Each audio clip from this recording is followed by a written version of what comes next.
What's going on, YouTube? This is Darklight Dreamer coming at you with another Q&A video. And man, I hope you guys had a great Christmas holiday, or just a great holiday in general. I hope that some of you enjoyed some time off of work and got to spend some time with family and friends and got some of the things that you guys wanted for Christmas. I know that I had I had like 5 days off straight from work. So I definitely got in some rest myself. I definitely also managed to get caught up for the week on videos. So I made, even though I was off for 5 days, I still knocked out 6 videos to get ahead for the week, since I'm only off one more day this week instead of my normal 2. So I'm caught up on my YouTube work, but that is stuff that I really enjoy doing. So it's not really work per se. It's stuff that I have fun with. So I hope you guys look forward to the content that I have coming up. I would also be really interested to know what you guys got for Christmas this year. If you guys got anything that you've been wanting for a long time, or something that you weren't expecting but were really excited to get this year, along with your questions this week, I would really love it if you also commented down below some of the gifts that you guys got for Christmas. I just would really love to read that. I'm going to list off some of the things that I got for Christmas this year. For one, my Secret Santa this year, Kalamari Krishnada, hooked me up with this awesome Doctor Strange statue. As you guys know, I'm a huge fan of Doctor Strange. He's one of my favorite superheroes of all time. I love magic and all that, and Doctor Strange is just the embodiment of all that. So this statue is really awesome.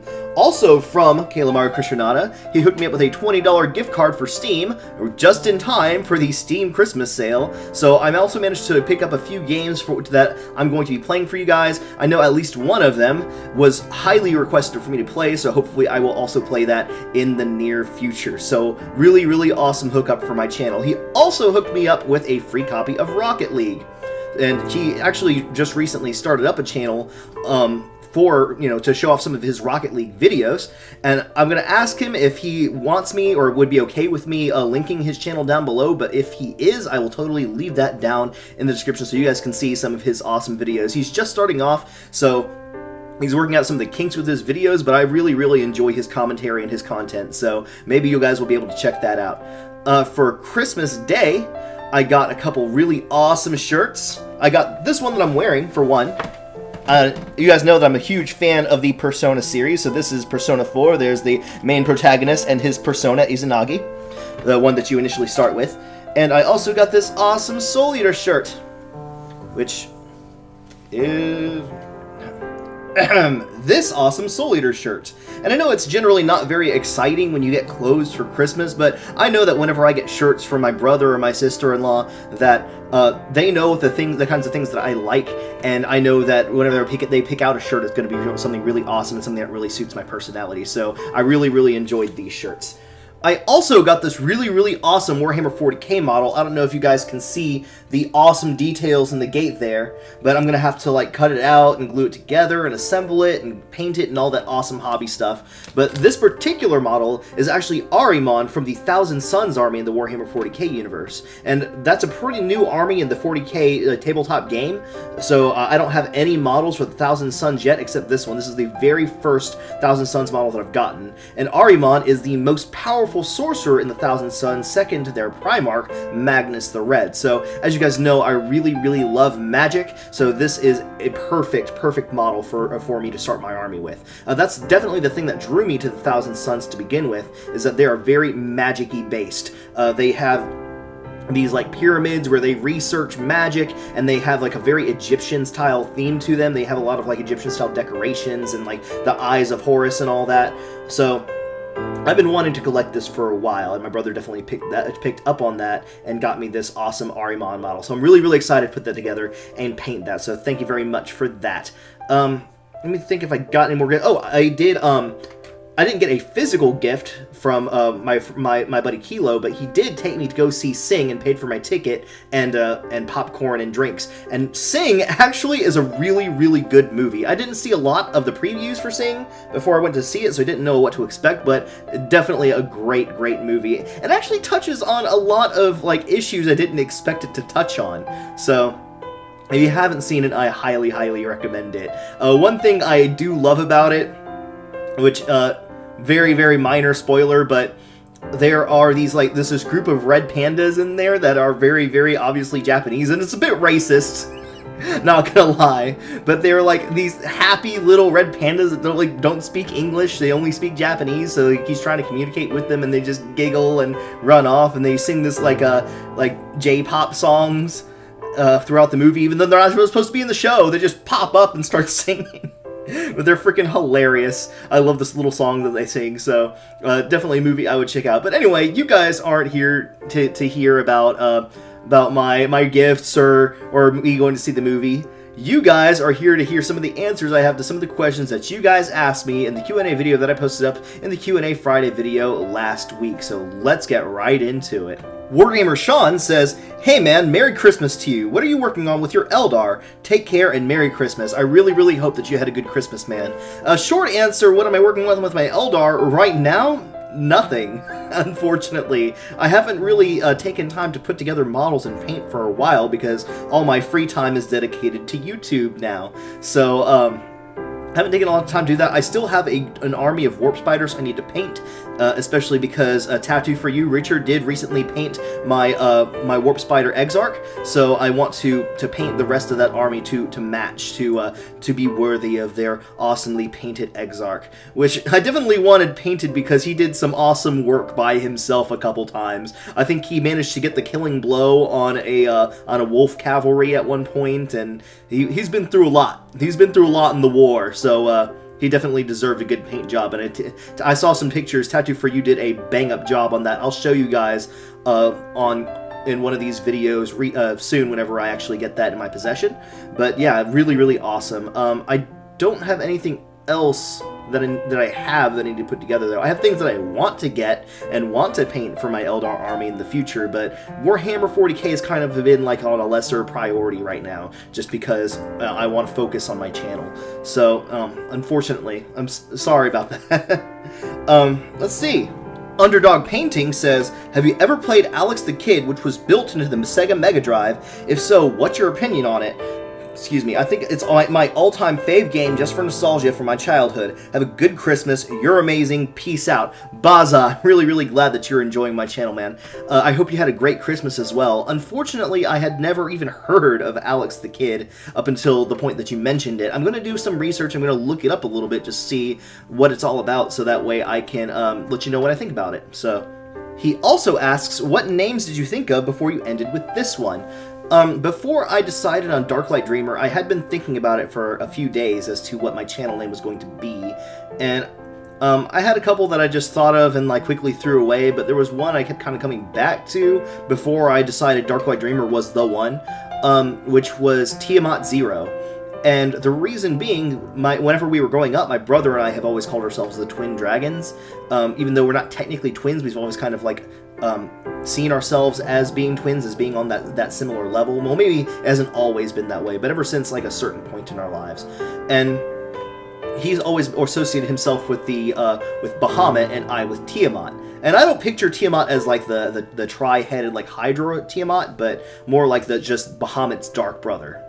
And so we've always had that kind of like association. So in Final Fantasy VII, you had Bahamut's ultimate form, which was Bahamut Zero. And I always said if I got like a high-end computer, like a thousands of dollars computer, I would name it Tiamat Zero, because I always named my computers Tiamat.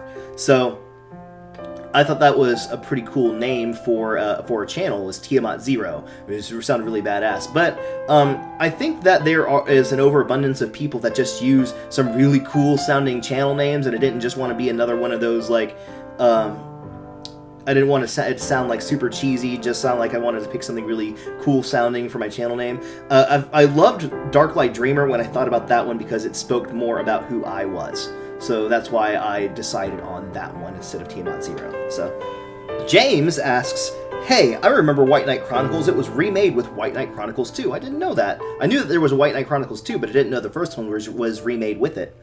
But the difficulty was ramped up massively, almost unplayable. Ouch. Anyway, my question is, do you have any New Year's resolutions or whatever?" I actually do have a couple of New Year's resolutions. For one, I plan on losing weight. Starting on the first of the year, I'm going on this like no sugar, no gluten diet. So that's going. I hear the first 2 weeks of that is really rough, and I'm not looking forward to it, but I really, really want to lose weight. As you guys know, I've been kind of big like my entire life, and I really have been trying. I tried several different diets and they didn't really work out for me, so I'm going to see if this one hopefully helps me drop some weight. I have another friend that used to weigh like 220 plus pounds, and now he's skinny as a rail, and he said that's all he did was cut sugar and gluten out of his diet, and so he encourages me to try the same. So we're going to try that. See if it works. I'm really determined to try as best as I can with that diet. Secondly, is just to push this channel as much as I possibly can, to not give up on it. I don't have any I don't want to set like a subscriber goal or anything like that, but my New Year's resolution is basically just to make this channel the best that I can possibly make it. So as long as I stick with it the entire year, I'll be happy, I think. He also asks, also about social interaction. It's hard. I know pretty much all mine comes from church, but it just keep going strong, or as we say on my side of the ocean, keep her lit. James, thank you very, very much, man. I really appreciate your support. Sometimes, isolation can be really hard, and I was just talking to somebody today about the fact that people like me, whenever things go badly in our minds, we tend to further isolate ourselves out of habit, or just our natural reaction is we already feel isolated, and for some reason we want to just curl up in a ball in a corner and be alone even more, and that's counterproductive, but we just get more and more in our heads, and it just downward spiraled from there. It's terrible. It's hard. So thank you very, very much for your support. Let's see. Tattoo for You Richard says, more joy from your biggest fan. Awesome. I'm really glad I really love making her day. Dude, I played Resident Evil Nemesis without dying, then got the mini battle with Nemesis in the garden, died more times than I can count, quit the game, didn't play for 3 years. Wow. It must have really, really sucked. Hop back on one day and bam, beat him first try. That's how it tends to happen. You walk away from it for a while, and you come back, and boom, it's just instantaneous. Because I guess whenever you start losing, it's like a downward spiral from there. You just you start getting frustrated, and you start doing worse and worse every time. But when you walk away from it, come back to it fresh, sometimes you do better. Not every time, but sometimes. Rose asked, if you were an animal, what would you be? For me, if you could pick one pet to have that's not your everyday typical pet, what would it be? If I could be any animal, I've always had this love for snow leopards, always, for my entire life. When I was younger, I had posters and notebooks. They all had snow leopards on them. That's basically like my spirit animal. So I'd definitely be a snow leopard if I could be any animal that I wanted. He also says, if you could pick one pet to have that's not your typical everyday pet, what would it be? A sea otter. I really, really love sea otters. I think they're so adorable. Every time that we go to Moody Gardens, I make sure I have to stop in and see the sea otters. I just think they're so freaking cute. We used to watch this show called Seabert, in which there was a sea otter that helped these two kids save the environment and other aquatic wildlife against poachers and stuff like that. So it was a cute little kid show, but ever since then I really, really loved otters. I just think they're so cute. And I think if I had a pet one, it would just be Happies. I would just be the Happies. So there's that. Thomas Ely says, awesome, brother. It's pronounced Ely, like General Ely. There are several immersion mods for Skyrim that I'll have to get the names of for you. Work this time of year seems to be kicking all our butts. Hope you have a Merry Christmas and a Happy New Year. Thank you very, very much, Thomas. I hope you also had a really, really good Christmas, and I hope that you have a Happy New Year since that's coming up. All right, Beer40K says, awesome video, my man. Hope you enjoyed your time with your friends and family. I really, really did. We had an amazing Christmas party this year. We had awesome food, Secret Santa. Got everybody pitched in food, and all the food was amazing. We had my friends meat candy, which is this glazed ham that was just, she perfects it. She does it every year, and it's gotten to a point where it's perfect every time, and it's the best ham in the world. My brother did this awesome pork roast, which was inspired by Tattoo for You's pork roast. There were mashed potatoes, and there's all kinds of dessert and sides, and it was great. It was fantastic. I enjoyed being in the company of so many friends, guys. So many important people in my life that just made me feel like they were happy to have me in their lives, and I really, really needed that kind of recharge, that spiritual recharge. We have a pretty big group of friends, and whenever I don't get to spend time with them, I can get really kind of down in the dumps. But, you know, being around them, getting that energy again, and just really, really helped me out. I really, really love those guys, so I really enjoyed the Christmas party. Have you played any Warhammer 40k based games before? I had Pathfinder, I think it was called, on PS2, but couldn't get past the first section. The only Warhammer 40k inspired game that I played was the Dawn of War games, which I think I played Dawn of War 2 to begin with. I think it was the first one that I played.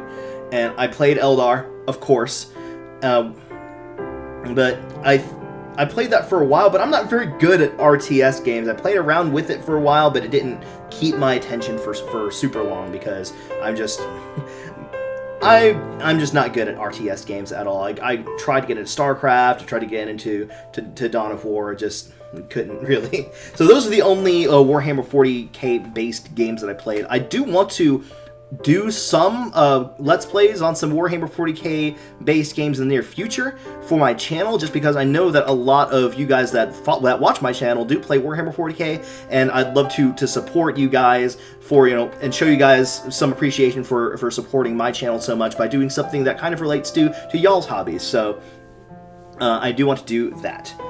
And my last question, I saw this question passing, but I want to save this one for last because it's going to be an awesome story. Wolf Brother Mythos from the channel Frost and Fist says, "Great episode, my brother. I wouldn't get too hung up on the difference between magic and physics in 40k. The 40k universe seems to use the two words interchangeably. It's kind of interesting how they do that. That magic and psychics are kind of almost the same thing. It just kind of depends on the race and their views on magic or psychics or whatever. The energies of the universe, the energies of the human mind and the spirit. It's just kind of, every race has their own view of things, and I think that that's really important. I think that's really cool. Anyway, for next week, I ask if you've ever been known as any other identities in your gaming experience. Who is Rosa? As always, much love, my brother, Wolf Brother Mythos." I'm basically just going to talk about Rosa. I've had a couple characters that I've had different names of that I kind of became known as that. I use Rune Dragonfire a lot, or Rune, and Ramza a lot, because that's kind of what my nickname is based off of. Raz is either short for Ramza or Raziel, the Angel of Magic in Cabal and Lore. But Rosa is a whole big story in itself. The very first MMO that I ever played was not World of Warcraft. It wasn't anything fancy. It was a glorified MUD called Realms of Chaos. And I had several different characters that I had like in pairs. So I had Cecil and Rosa from Final Fantasy IV. I had Locke and Celeste from Final Fantasy VI. And what you could do is, it was a browser-based game, and it was like I said, it was glorified MUD. So you had to hit like N to enter to go north, or S enter to go south. You had a little map in the corner, which a lot of MUDs didn't have. This is one of the only MUDs that I know of that actually had that. You could look around and get a description of the area. You had a little picture of what the area looked like, and the name of a name of like describing the area. You had character portraits and usernames on the side. And to attack things, you had to type A space and the few letters of their name. To cast magic, you had to type C space, the first few letters of the spell, space, the first few letters of your target. So it was that kind of game. And if you had multiple browsers open, you could join like a party, put them all in the same party and have a party leader, and whenever that character moved, the other ones would automatically move with you. So if you went north, all the other characters wouldn't go north with you. And you could just have multiple browsers open and have them all travel together, fight until that character was exhausted, click over to your next one, fight until that character was exhausted. So I had Rosa as like the healer for my little like one-man party, because at the time, you know, I grew up with like anxiety. I wasn't very comfortable with teaming up with random people at the time. So I just tried to solo things by myself with my own personal little party. But one day, I had a character training in the Coliseum, and Rosa, FFIV, was standing outside of the Coliseum, like waiting to heal. Whenever my rogue needed healing, I'd just step out. Rosa would heal him, and he'd step back in. So one day, as I came out for as my thief came out for healing, had Rosa heal him, I noticed that some other person's character was like flirting with my character and talking to her. So Rosa had a really high charisma score, like 24. A max for a human was 20, for an elf it's 24, and that determines what your character description says about your appearance, how good you look. So I had this very, very beautiful max for an elf woman standing outside the Colosseum. This guy was flirting with her. She was like almost stat perfect. Like she was like 5 out of 6 stats rolled perfectly. So she was a very, very good cleric. So this guy was just flirting with her, and I was just being nice. I didn't say that I was a guy right away. I was just like, you know, hi, how you doing, and everything. And at one point, he just up and gives me some of the best items in the game. The best helmet, armor, shield, and hammer in the game, in which clerics used hammers in this game. So I just kind of was taken aback. I'm like, oh, okay, well, thank you. And he's like, you know, I have all these max level characters, and I have all these end game epic items and all that, and all this gold, and it could all be yours if you'll marry me in the game. So I was like, okay, yeah, sure, I'll totally marry you in the game. That's fine. So I kind of embraced the role while still maintaining my innocence, because I had told him that I wasn't that kind of girl and I wouldn't do anything dirty with him or cyber with him, but you know, I'll you know, hang out with him and talk to him and everything like that. I'll play the part, and through that it went surprisingly well. Like I would, you know, chat with him a little bit, get on, hang out with him. He'd give me stuff. He introduced me to his guild, which was actually a really well-renowned guild in the game. It was a huge guild, and I made a lot of friends through that experience. And they helped me power level Rosa up to max level, which usually takes years, but they got me leveled up in like a matter of like a month to max level. I became a priest. I started holding weddings in-game for people that couldn't afford it. I made connections into staff, like through doing that. Like I became kind of well known for holding these weddings, and staff took interest in it and decided to help me out, and I started making friends in staff, and through that got myself into the staff of the game, the writers department. So I became so entrapped in this lie, I could no longer tell the truth. Because Rosa had her own identity. People were fans of Rosa, like just lining up. I had this one guy that offered my brother one of the best items in the game just for hanging out with me for another hour. And I felt kind of bad at one point because, as I mentioned, I got into the staff of the game, the writers department. What I would do is I would write the descriptions for the areas out and for the items in the game. So whenever you like investigated, you looked around or you looked at an item, I would write out like what you actually saw, the description of the area or the description of the item. So through that, I worked closely with several of the other staffers, one of which I talked to regularly, like every day, on AIM and in-game. We worked with her pretty closely. Most of what we talked about was business, but we started talking to each other about our personal lives and stuff like that. Well, I found out that she actually had a real-life crush on Rosa, like the person that I was pretending to be. And I felt really bad because it turns out that, you know, obviously she was interested in women. She was not interested in men at all. So eventually I had to break to her that in real life I was actually a guy, and she promised to keep my secret and all that, but she was crushed. And I felt really, really bad. But yeah, that was Rosa. So this was like kind of an ongoing joke in the group, you know. Her name is Rosa's really Ramza as a Chan. Imagine their surprise when they find out she's a man. Yeah, all that. It was a lie that snowballed and snowballed out of control, and Rosa kind of became her own identity. So it's funny. It's funny. That was an interesting time of my life. I'm not gonna lie though. I really liked the attention, and it was interesting that I got so many connections just because I pretended to be a female, and just because I acted like you know, I imagined people would want to see a female act. Connections that I never could have made otherwise. So yeah, that was Rosa. It became the most well-known priestess in all the realm. Was basically a big lie. So yeah, I think that's all the questions that you guys had for me this week. If you guys have any more questions, please do not hesitate to drop me those questions down below in the comments, and I'll get to answering those questions in next week's Q&A Friday video. I hope you guys liked this video, and if you did, please do me a huge favor, hit that thumbs up button down below. It really means a lot more to me than you guys know. Do me a favor, drop some comments too. I love hearing from you guys. I just love chatting with you guys. It just really makes my day. You guys have no idea. If you haven't hit that subscribe button yet, you guys know that I would love to have you guys as a member of the Darklight family, and I hope that we'll continue this YouTube journey together again very soon. And until then, may your dreams light your darkest hour, and I'll see you next time.